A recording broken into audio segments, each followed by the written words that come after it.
have the strong desire in the mind to achieve anything, they will achieve. If you do not have the strong desire in the mind, you will not achieve. Simple. కాబట్టి ఎప్పటికీ strong desire ఉంటుందో achieve అయిపోతాడు. Already దాని కొరకు efforts చేస్తాడు కాబట్టి, దాని కొరకు హార్డ్ వర్క్ చేస్తాడు కాబట్టి, దాని కొరకు ప్రయత్నం చేస్తాడు కాబట్టి, ట్రైస్ చేస్తాడు కాబట్టి. So remember this point. So you have to remove 5 C's from your mind, especially before 3 months of your exams. 5 C's వదిలే. Number 1, సినిమాలు వదిలేయాలి. Number 2, కేబుల్ టీవీ వదిలేయాలి. Second C. Number 3, cell phone capital C last లో చెప్పి. Number C, cricket and games వదిలేయాలి. Number 4, chatting వదిలేయాలి. Chatting అంటే కబుర్లు, అందరితో మాట్లాడుకుంటారు కదా సాయంత్రం దాకా. 2 అమ్మాయిలు కలిస్తే ఇంకొక అమ్మాయికి చెప్తా ఉంటారు కదా, 2 అబ్బాయిలు కలిస్తే క్రికెట్ సినిమాలో మాట్లాడుకుంటారు కదా, అది వదిలేయాలి. చాటింగ్ వదిలేయాలి. And finally big C. What is that big C? Cell phone.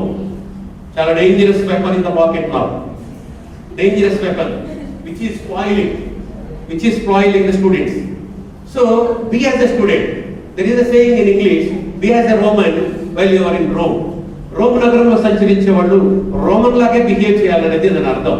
Student life లో ఉన్నప్పుడు స్టూడెంట్ లాగే బిహేవ్ చేయాలి తప్ప అదర్ థింగ్స్ ని ఇక్కడంతా యాడ్ చేసుకోకూడదు, ఇక్కడికి లోడ్ చేసుకోకూడదు.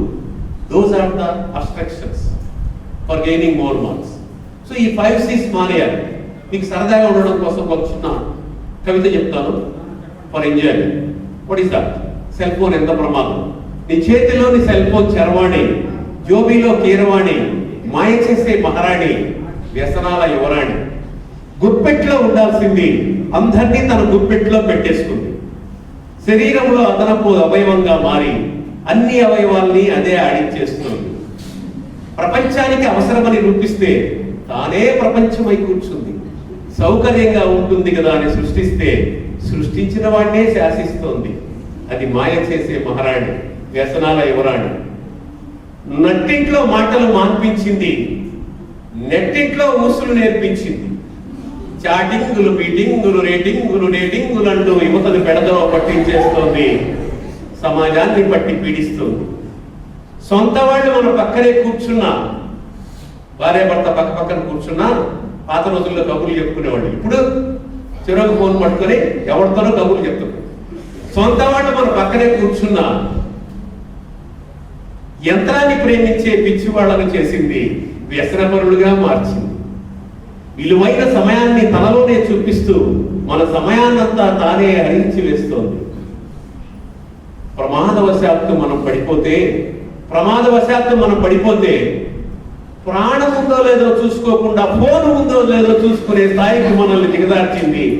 ఏమని చెప్పను దాని లీలలు, ఎన్నని చెప్పను దాని క్రీడలు. ఓ మిత్రమా, విజ్ఞానం కోసం సృష్టించిన దాన్ని అజ్ఞానంగా వాడుకోవద్దు. ఊడిగం చేయించుకో దాని చేత, నువ్వే బానిసగా మారిపోవద్దు. నెత్తినెక్కించుకున్నావో అది నిన్ను పాతాళానికి తొక్కేస్తుంది. అది మాయ చేసే మహారాణి, వ్యసనాల యువరాణి.